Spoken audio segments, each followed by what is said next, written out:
Puja Anand, a therapist and your smile here। आज हम बात करेंगे कंटिन्यूस स्नीजिंग के बारे में, एलर्जिक रेनिटाइटिस।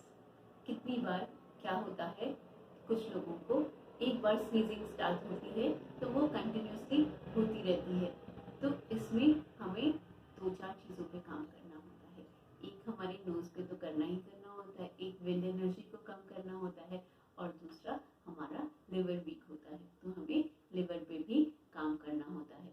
तो अगर आपको लग रहा है कि आपकी स्नीजिंग स्टार्ट हो गई है या होने वाली है तो आप क्या करेंगे, आपका नोज का पॉइंट है तो कोई भी पेन ले लेंगे। ये जो टिप है हमारा, यहाँ पर हमने क्लॉकवाइज एंटी क्लॉकवाइज मसाज करनी है। कितनी बार?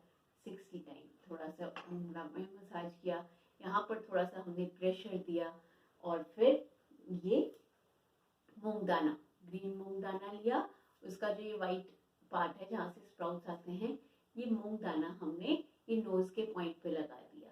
दूसरा हमारा ये लिवर जो है, लिवर के पॉइंट्स हमारे यहाँ पर आते हैं, उनको एक्टिवेट करने के लिए हमें रोज ये वाली एक्सरसाइज करनी बहुत ज़रूरी है।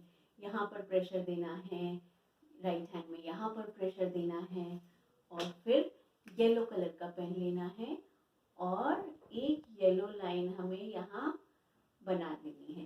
तो अगली बार अगर आपको इस तरीके की स्नीजिंग लग रहा है कि स्नीजिंग स्टार्ट हो रही है तो ये छोटी सी चीज़ ट्राई करना, और ये लिवर के पॉइंट पे हमें एक स्माइल बना देना है, क्योंकि हमारे लिवर के 500 से ज़्यादा फंक्शंस होते हैं।